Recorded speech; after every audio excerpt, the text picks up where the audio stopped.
Hello, I'm Jayne Nowek. So we were speaking about Donald. Wrong. Daffy Dump. Contestant number 1, he does make valid points, especially in a locked Senate.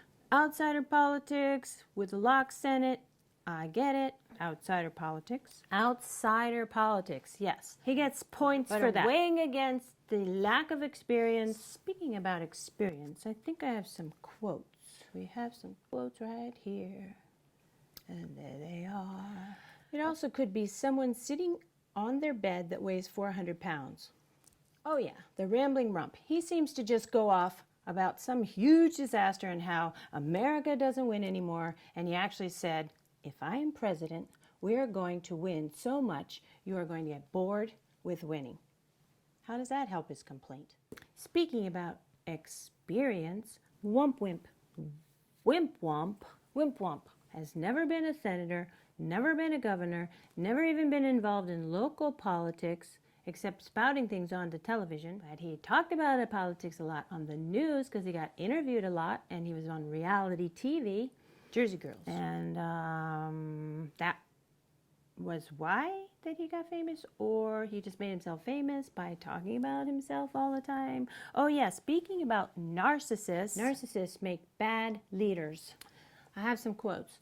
We'll see. I'll keep you in suspense. That's straight out of reality TV. I win.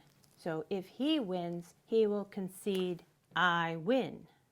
So he will concede peacefully power if he wins. Speaking about concession speeches, that was where I was at. Concession speeches. During the last debate, bingo drinking games. Did you know that there was bingo with words like huge, disaster, Benghazi, trickle down. You could just print it from online and then you could play, see who wins. And also drinking games. But that could have put you under the table, I think. Speaking about steam, choked. Speaking about steam, did you see the steam coming out of Trump's ears at the last debate? Oh yeah. Speaking about narcissists, speaking about the last debate, drinking games, concession speeches. And the concession speeches. We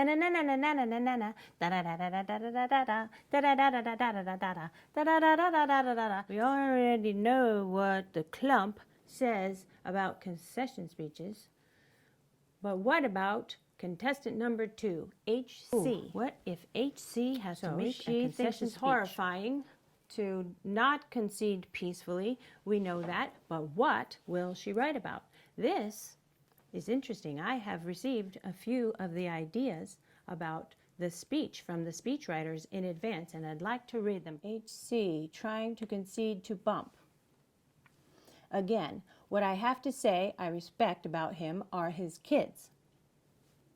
Congratulations, Ivanka, who I highly respect, and to all his other capable children.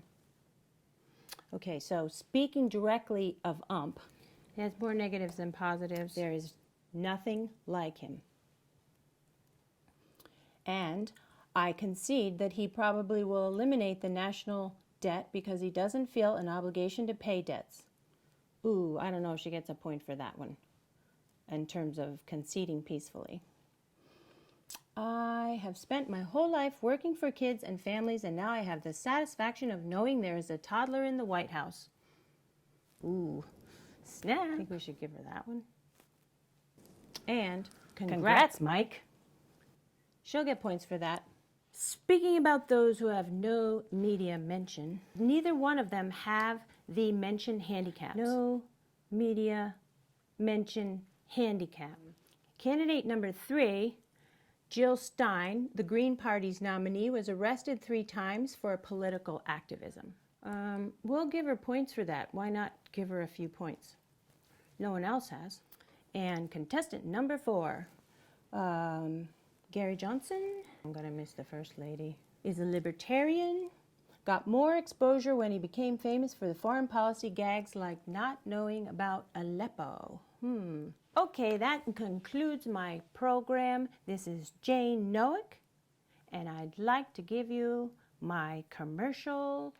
This program was brought to you by BS. BS. Bacterial soap, because antibacterial soap turned out to be a hoax and they still want to sell us something.